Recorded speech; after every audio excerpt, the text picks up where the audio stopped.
होगा, नहीं पढ़ा है, पढ़ा है ना। जो इंक्लिनेशन होता है टू लाइन सेगमेंट या टू लाइन के बीच जो झुकाव होता है वो क्या कहलाता है? एंगल। क्या कहलाता है? एंगल। एक पढ़ा होगा, एक ऑब्ट्यूस एंगल होता है और एक क्या होता है? Acute angle. जो 90 से छोटा होता है वो क्या होता है? Acute angle. जो 90 से बड़ा होता है ऑब्ट्यूस एंगल। 180 से छोटा होता है, ऐसा पढ़ाया हो गया होगा तुमने। तो ये एंगल है। एक एंगल को मेजर करने के लिए तो ये कौन सा एंगल है? तो फिजिक्स में हम पढ़े थे, ये प्लेन एंगल है। कौन सा एंगल है? Plane angle. तुम लोग आ जाओ, इधर आ जाओ। प्लेन एंगल है ये। तो हम लोग जो फिजिक्स में पढ़े थे, दो टाइप के एंगल पढ़े थे। 7 फंडामेंटल यूनिट के अलावा 2 यूनिट्स और पढ़ी थी, और दोनों यूनिट अदर यूनिट एंगल के थे। समझ गए? तो एक फंडामेंटल मतलब एक प्लेन एंगल था। तो प्लेन एंगल को हम लोगों ने नापा था, लिखा था आर्क अपॉन रेडियस। क्या लिखा था? आर्क अपॉन रेडियस लिखा था। वहाँ लिखा होगा, मैंने जब फिजिक्स बताया होगा तो बताया होगा। ये इसकी यूनिट बताई गई होगी रेडियन। किस यहाँ बताई गई होगी? रेडियन। रेडियन को हम RAD ऐसे ही लिख देंगे। समझ गए? छोटा सा ये भी बताया गया होगा। बताया गया था फिजिक्स में, सारी चीज़ें बताई गई थी। चलें आगे चलें। तो सुनो, रेडियन बताया गया। अब जैसे 10 रेडियन लिखना है तो इसको लिखने के 2 तरीके हैं। 10 ले दिए, RAD लिख दिया 10 रेडियन, या 10 की पावर C भी छोटा सा लिख देते हैं रेडियन के लिए। ऐसे लिखो या ऐसे लिखो। अब है क्या, हम लोग बचपन से पढ़ते आए हैं कि 10 डिग्री 20 डिग्री 30 डिग्री। नहीं समझ पाए? अब ये नई चीज़ मार्केट में आ गई, रेडियन। क्या आ गई?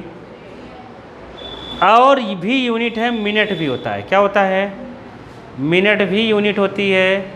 एंगल की सेकंड भी होती है। क्या होती है? सेकंड। तो अब plane angle, plane angle equal to, ध्यान से सुनना, अगर हम पूरे सर्कल का एंगल मान लें, पूरे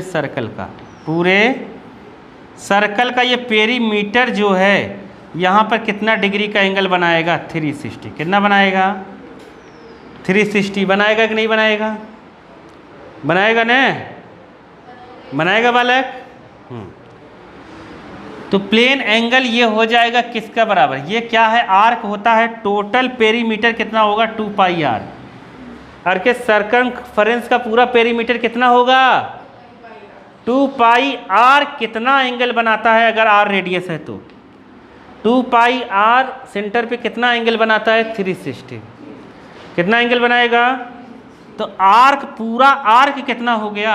2 पाई आर। रेडियस R है, R से R कटा, मतलब 360 डिग्री हो गया 2 पाई रेडियन के बराबर। किसके बराबर? तो 2 से अगर इसको काट दोगे तो 180 degree equal to pi radian. क्या नहीं आया? तो पाई रेडियन इक्वल टू क्या होगा? पाई रेडियन इक्वल टू क्या होगा? 180 डिग्री। समझ गए कि नहीं? ये पाई रेडियन के बराबर होगा। अगर तुमसे कहा जाए कि 1 डिग्री में कितना रेडियन होगा, तो पाई बाई 180, 180 नीचे चला जाएगा। 1 डिग्री का पूछे तो क्या लिख देंगे? 1 डिग्री इक्वल टू कितना? 180 रेडियन। अगर 1 रेडियन में पूछे, क्या पूछे? 1 रेडियन में पूछे तो पाई नीचे आ जाएगा। क्या आ जाएगा? पाई बाई 180 डिग्री। आया समझ में कि नहीं? आ गया समझ में ना? 1 degree equal to pi by 180, 1 radian equal to pi by, गलत लिखवा दिया तुम लोगों ने। 1 रेडियन इक्वल टू कितना लिखेंगे हम? पाई नीचे आएगा। कहाँ आएगा? पाई नीचे। तो 1 रेडियन इक्वल टू कितना? 180/पाई डिग्री। आया समझ में? ये अपने को याद रहना चाहिए, और याद होना चाहिए कि 1 डिग्री में होता है, और ये फार्मूला याद होना चाहिए, 1 डिग्री में होता है 60 मिनट। कितने मिनट? इसको पढ़ते हैं 60 मिनट। समझ गए? और 1 मिनट में होता है कितना? 60 सेकेंड, 60 सेकेंड। ये करके आओगे तब तो नेक्स्ट क्लास में तुम्हें चीज़ें समझ में आ जाएंगी, नहीं तो फिर पहले फुग्गे थे बाद में भी रहेंगे। कुछ आ गया ना।